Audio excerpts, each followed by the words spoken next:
Hey. Welcome back to Living Box Free. I'm Ashleyne Seitz. And I'm Becky Ford. And we are here to talk today about uncertainty or ambiguity. Hey, Asher, what are you doing, man? What are you doing back there? He's shaking things up. Shaking it up.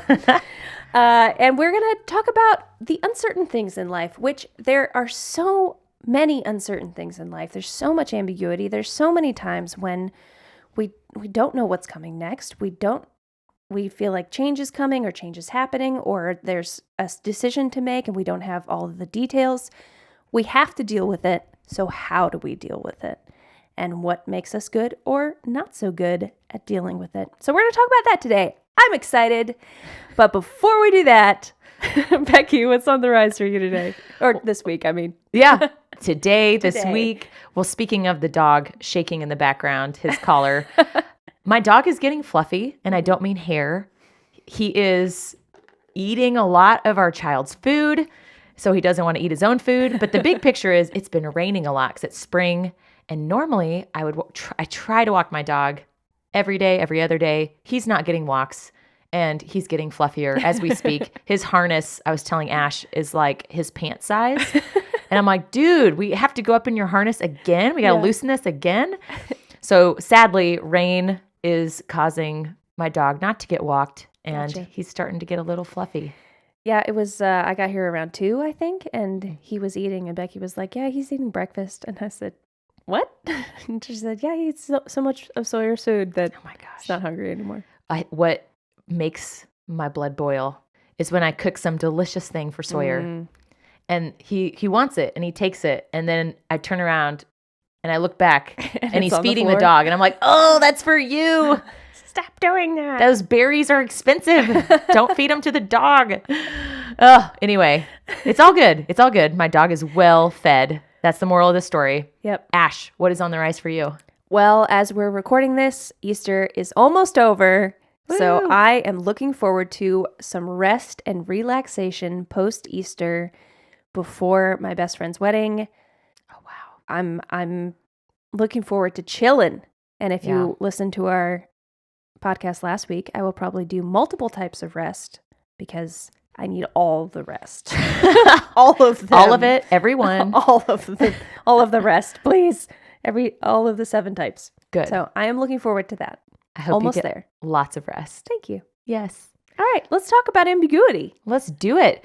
As we jump into this, quick reference, a lot of the content we use, there's an article out there that we pulled from, but a lot of it comes from a book called the FYI book. It's by a company called Korn Ferry. Cool. It's on my shelf over here. That FYI book we use a lot in our organization, and other organizations do as well, around core competencies. And dealing with ambiguity is one of those core competencies in this book that gives you tips on what does good look like, what does bad look like, and then what are some strategies to help you improve. And so first off, let's just talk about the definition. What does dealing with ambiguity look like? What does that mean? Here's what we've got, and this comes from the book, the FYI book. Operating effectively even when things are not certain or the way forward is not clear. Just saying that, some people might just be getting sick to their stomach hearing that. And for certain individuals, we innately hate uncertainty. Yep. And other individuals might actually get energized by uncertainty and the unknown. Yeah. So I say that because personality-wise, we are born with our personality. Like some people just tend to be better at dealing with uncertainty and ambiguity than others. And that is okay. I deal with some uncertainty well, and then other uncertainty very, very poorly. Yeah. Some uncertainty, I'm okay with like flexing in the moment I feel like even podcasting is kind of some ambiguity. Don't really know what's going to come out of my mouth, and I'm just going to go with it. Yeah. But yeah, in situations where it's like we just need to roll with it, I have a very low need to know, and so I can just go and be like, okay, I know we're going to Michigan. I don't know where in Michigan. I don't care. Here we go. And I'm good at that. Making decisions without complete information, I am not good at. Yeah. And I'm thinking even of, I'm the maid of honor in my friend's wedding, and I need to book an Airbnb for the bridesmaids to stay in, but I haven't gotten answers from all the bridesmaids about what nights they need and who all needs room. And I don't know all of the information about travel, and am I going to drive? Am I going to fly? I don't know all these things. And I'm just totally stuttering on making a decision because I don't have all the information, but it just needs to be made. Yes. So yeah, that you just called out a couple different great examples of uncertainty and how they can be different circumstances and you can react to those differently. There are some people that on a daily basis, they need to know everything they're doing with who they are doing it with, at what time, and what movements. Exactly. Lauren. There's certain people that have to know all of that and other people who can just go in with the flow in those moments on a daily basis, but bigger things like what you're talking about, we want all the details. Yep. And in this FYI book, actually, it talks at the beginning, I believe it was 90% of managers said that they have to make decisions without all of the data. Yeah. And I believe that. Yeah. And we'll get to this, progress over perfection. Yeah. That's one of the things that might cripple us Yeah. in dealing with ambiguity. So really, really good examples there. My personalities might be shocking. I like change. Yeah. I think it's exciting. And in uncertain moments, and it also makes me think, I went through like crisis communications training through college and like how to stay calm and like the challenge of being like, all right, in this crisis, what do we do? What's the next step? What do we know? Like there's something that kind of that sounds fun. gives me a high a little bit, like excited to like try. It's almost like a board game. Isn't there a board game like Pandemic or something like that? There is a board game called Pandemic. Well, like you figure out how to save the world. Yeah. Yeah. So kind of like that. Sort of. Maybe. I haven't actually played the game. Yeah. Shocking. That's very clear to me. I've heard you talk about it. Okay. Well. Yes. Let's get into it. Okay. Let's do it. We're going to talk about 3 things. 1, what does good look like? What does bad look like? Wah wah. So if you're listening to this, you're like, I think I'm good at dealing with ambiguity. You're about to find out. We're going to give you a assessment. You can check the box or not check the box, and that's going to tell you where you stack up. We can just talk about how I feel about making decisions, and you will know exactly what does bad look like. Yeah, okay. Hey, we all, even if you love uncertainty and change, we all have room to grow. Yeah. And then we'll talk about top tips to help you become more skilled and comfortable with dealing with ambiguity. And then I'll just share a couple resources at the end. What does good look like? Go ahead, get your pencil out, get your notebook. You can check the box or put an X because you're like, ooh, that's not me. So this is what good looks like. You deal comfortably with uncertainty or change, effectively handles risk. So if you are someone, what Enneagram type is that always thinks of worst case scenario? 6, yeah. You might struggle with this one. There are people at work. There are a couple of 6s at work that were sharing stories yesterday of their worst work stress dreams, because they have like the worst case scenario dreams about work. Oh my goodness. That sounds so not fun. No, it does not. Anyway, keep going. So effectively handles risk. Next one, can decide and act without the total picture. I had a leader tell me once, Becky, if you have 80% of the information you need, make the choice. Wow. Because we don't have time to get the other 20%. That's really hard for certain people. Yeah.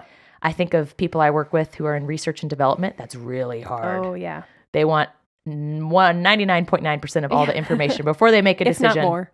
If not more, 100%. Next one is calm and productive even when things are up in the air. This one, I think about people when things are up in the air. I've seen people become crippled and throw their hands up and say, I'm just not going to do anything. I'm too overwhelmed. So can you still be productive in those moments? Yeah.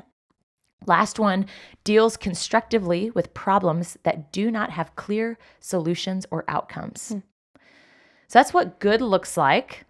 Let's talk about who is naturally talented at dealing with ambiguity. Oh, yes, let's. Is energized when faced with ambiguity and uncertainty, so it actually brings you energy. Makes significant progress and remains calm, composed in uncertainty. some people don't have good poker faces. No, that is very true. So are you like truly calm in those moments, or are you a duck whose feet are totally pedaling 1,000 miles per hour under the water and your face shows it? Manages the risk that comes with moving forward when the outcome isn't clear. So this goes back to, we talked about effectively handles risk. So you're still moving forward, outcome's not clear. You know that there's risk. Maybe you have a plan in case that happens. Yeah. And then finally, adapts quickly to changing conditions. Adapts quickly to changing conditions. That makes me think about the Stephen Covey circle of influence. People who are really skilled in adapting quickly to changing conditions, they know how to embrace what's in their control and what's not in their control and say, okay, it's not in my control. I can't control. I mean, the pandemic was such a great example of dealing with uncertainty. Yeah. Oh gosh, yes. Like, I can't control that they're causing us to close our gym. Right. All right, what are we going to do? How are we going to roll with it? Yep. Yeah. Me freaking out does not help. It does not contribute Yeah. to this. What can we do with what we have, Yeah. what resources we have? Yeah. So that's another one. I would be fascinated at another juncture to talk about risk and like acceptable risk and how you decide what's acceptable risk. That's The just, risk let's versus- just throw that out. Yeah, the risk versus reward. Yes. Yeah, charting that. Yep. There's quite a few tools. Have you heard of Six Sigma? Mm-mm. So Six Sigma, it's actually like something you can get trained in, and it's cool. There's different belts. You can be a black belt Six Sigma. Ooh, all Yeah. right. So they have a lot of neat tools that Yeah. can help with things like that. Yeah. And there's like different ways of graphing things, charting things Yeah. to process the risk. What's the plan if that happens? What is the hit? Yeah. What's the reward if it doesn't happen? That type Yeah. of stuff. So there's another resource for you, Six Sigma. Awesome. You can go research that if you would love to learn some cool, nerdy tools for processing through some Maybe of I'll this. make you do an episode on that later. I am not certified. However, a lot of people I work with, there's like certain certified Six Sigma people. They do a lot of process Black improvement. belts. Black belts, yeah. Actually, one of them, I'm doing a team retreat the end of April, and I have one of them coming in to facilitate something, and I'm really excited to watch. Yeah. Yeah, but it's like a lot of process improvement Yeah. type stuff. Cool. Let's talk about, what does it look like you are less skilled Ashleyne. at dealing with ambiguity? Let's see. Struggles to make progress when dealing with ambiguous or uncertain situations. Yeah. Delays moving forward until all details are known. Yeah. Appears stressed when things are uncertain. I actually feel like you look calm. You seem pretty calm most of I the time. usually keep my calm. Yeah. I think it'd have to be really big Yeah. for you to seem super stressed. Yep. Operates best when things are structured and predictable. I wouldn't say that. No, I actually think you like a little uncertainty allows you to be creative. Yes. Yes. There are quite a few people, though, that need Yeah. a ton of structure, That's true. predictability. Yep. Yep. So if you checked yes to multiple of those, you have room to improve with dealing with ambiguity. I have room to improve. And I'm not saying that structure and predictability are bad things. What we are saying is, if there's one constant, it is change. Yeah. We have to expect change, and we'll talk about that.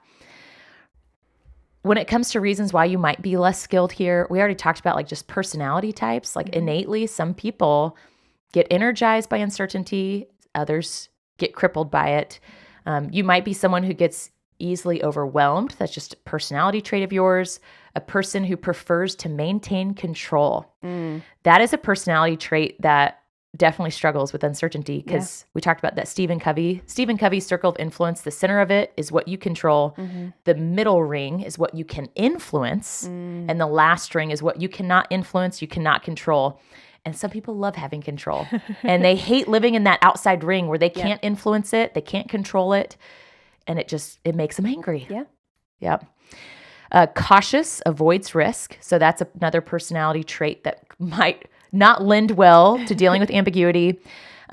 We've got people who might be negatively biased. So you focus on the downsides. I just have to point out that I know. your notes say negative boas. I know. I was typing fast. However, I said it correctly as I was reading that. But now I'm trying to picture like what a negative boa would be. Like a Like boa constrictor that's going down. an actual negative. snake, or would it be like one of those A feather flower. boas? I went the snake Feather route. boas. Okay.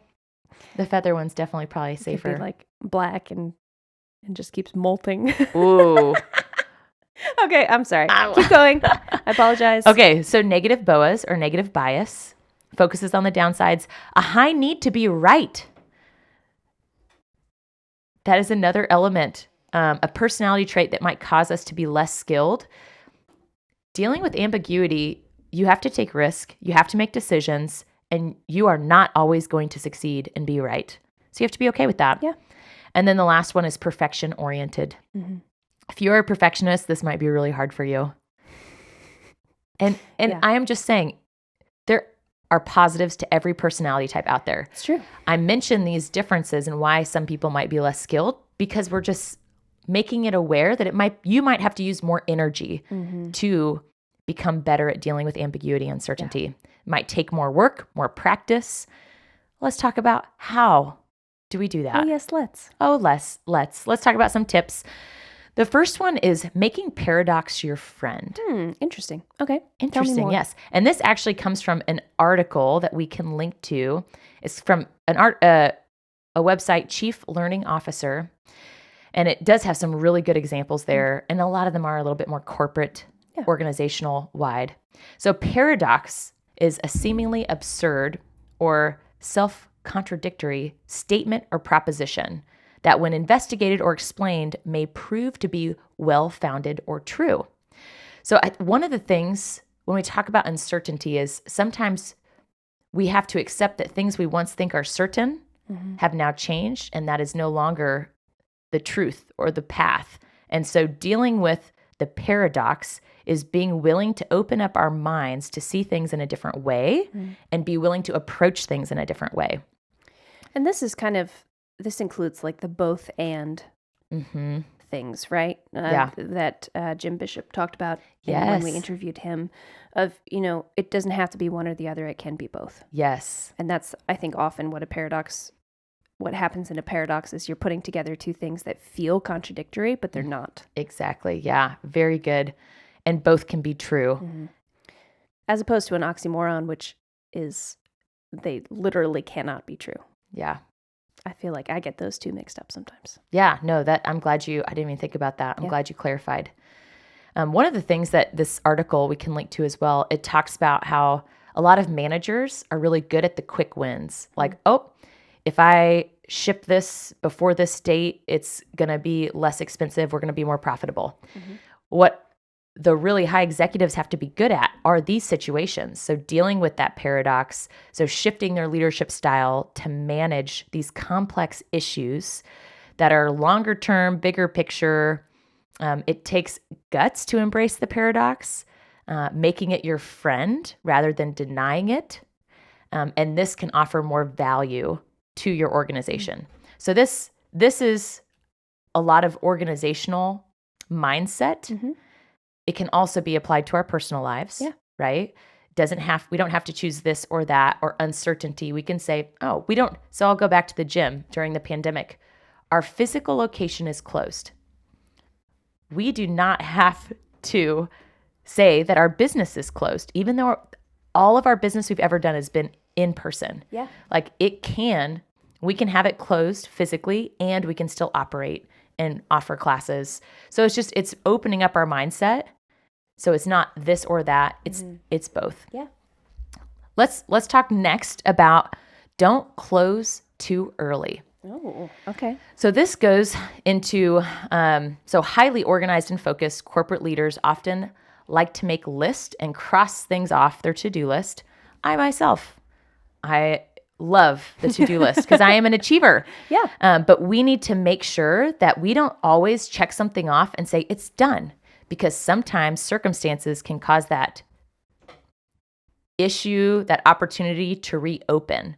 So when we say don't close too early, we really mean if you checked it off your to-do list, it might come back up. Don't tell everyone, I already did that. It's done. It's resolved. Right. You have to be willing to reopen certain areas. Yeah. I think about teachers. Okay, teachers, you might think, oh, I already wrote my curriculum. Well, let's say that all of a sudden your school shuts down for 2 weeks and you have to go virtual. Even though you already wrote your curriculum, you might need to change it and adjust it or totally flip it up differently. So just making sure that we're okay with revisiting things on our to-do list and recognizing and accepting that even though you checked it off once, it might have to come back and be a new focus again. Yeah. Just because of circumstances and uncertainty. Number 3, learn to say, I don't know. That can be challenging. It can be very challenging. Yes. The best leaders that I have worked with are not the ones who have all the answers. They're the leaders who say, I don't know. What do you think? What information do we have? Yeah. Being curious. So this is a hard one for some people. And actually, when I was younger in my career, it was harder because I thought if I didn't know the answers or what to do, then I would be perceived as not as good of an employee, not as talented. Now I'm like, I say I don't know all the time. I have no idea. I don't know. I've never done this. I've never even heard of that. What are our options? Who has ideas? So being willing to say I don't know, but taking that and leveraging the curiosity to learn. Yeah. So that's another one. Number 4, expect change always. Always expect change. I know I told Ash this offline, off the podcast. A mentor of mine way back in college, she said, I was writing workshops for high school students. And I was so frustrated because I facilitated this workshop and it did not go as I wanted. Yeah. They didn't, and I had all of these processing questions already pre-memorized and it wasn't getting us there. Yeah. And I talked to her afterwards and she said, Becky, you can have the perfect plan and then people show up. You need to expect, and I do this now in my workshops. People ask me, are your communications workshops, for example, are they the exact same every time? Nope. They are different every time, depending on who the audience is, who's there. And I have to be ready on the fly to adjust whether it's what focus we're talking about or how I deliver it based on the people in the room. Because every person's different, and then you get a whole group of people who are all different together. Yes. And it can be very different from the last group. Yes. So I go in, and this is, I know, just an example of my job. I go into every workshop with a plan, expecting it to change every time because I need people show up and I need to customize it for them. So similarly, expect change. When you write the perfect curriculum for your class, expect it to change once humans show up. Yes. When you write the perfect Easter script, expect it to change when someone delivers it differently than the tone that you wanted them to. Too soon. So it's expecting things to change. And by anticipating that and knowing that's a part of the process, you're going to be able to be more level-headed and calm because it was expected. Yeah. We've got 2 more here. Okay. Number 5, experiment with small steps. If you are not good at making decisions without all the details, if you're not good at staying calm in uncertain situations, practice. Ooh. You can practice in your personal life with super simple things. Okay. You can identify, okay, I keep asking a million questions. I don't need to know all this. I'm just going to be in the moment. You can practice those things. Small steps and practicing in a safe environment, whether it's your personal life or maybe it's a small work project, you're going to build that competence. You're not going to build it overnight and be able to change 100% from one side to the other. It just doesn't happen that way. Small steps, practice, and quite frankly, we talk about community. If you can find a peer coach, I think that's super powerful. It could be a teammate. When I say a peer, it doesn't have to be your manager.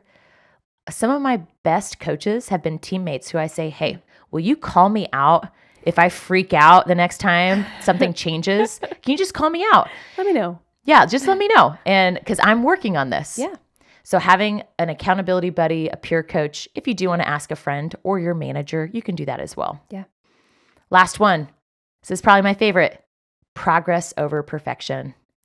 How many times have you heard that quote? Quite a few. I was going to say, okay, I think it's been said quite a bit. in circles that I work with as Yeah. well. I wasn't sure if other people say it as often as the people I work with. I've heard it quite a bit. Yeah. Okay. And it's said quite a bit for a reason. Mm-hmm. It is better to progress than to wait for it to be perfect. Yeah. And one of the biggest things that paralyzes us is striving for perfection.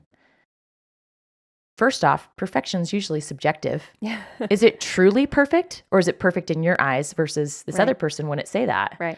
So if that helps you to get rid of that perfection monster, that's what we're going to call it, the perfection monster, realize that perfection really is more of a subjective Yeah. analysis of something. And if we have to expect change, we can expect the perfect response to not work the next time.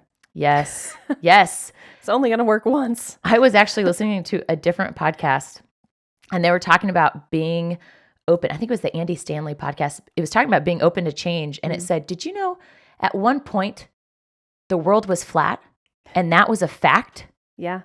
At one point, Pluto was a planet. And now we laugh and this guy was talking about sitting at the dinner table and his kids laughed that we thought Pluto was a planet. Okay. Back then, that was the perfect answer. The world is flat. Pluto is a planet. Not anymore. The Earth rotates around this, or the sun rotates around the Earth. Yes. These are all examples of, perfection. No, what you might think is perfect and in fact right now might not be. Yeah. Years down the road. Your kids will be laughing. She thought Pluto was a planet. So progress over perfection. I already mentioned, if you've got 80% of the information, you can probably act. Move forward. And if you fail, that's okay. Yeah. Go back to plan B. Go back to, okay, what did we learn from this? What new information do we have? Let's start again. Yeah. A quote that actually came from the FYI book I liked here. Take advantage of ambiguity in the world. Look at something and think, what else might this be? That's by Roger Van Oich. It's a good one. Yeah. So as we think about dealing with ambiguity, I love this quote because to me, it like inspires my beautiful creative side. Looking at something and think what else it might be. Yeah. And what else is possible? Yeah. And hopefully that can help you approach uncertainty as a beautiful part of the process of learning and innovation and creating new things. As we talk about dealing with ambiguity here, a lot of the stuff I pulled from this FYI book, which is, I would say, the number one resource that I would recommend. It talks about dealing with ambiguity as a top competency for leaders and organizational leaders. Another resource I mentioned was the Stephen Covey Circle of Influence. I would just go Google that, and it's a really great exercise. If you are dealing with a circumstance or situation, draw the circle out on a whiteboard, on your notebook, and right in the center of that circle, this is what I can control.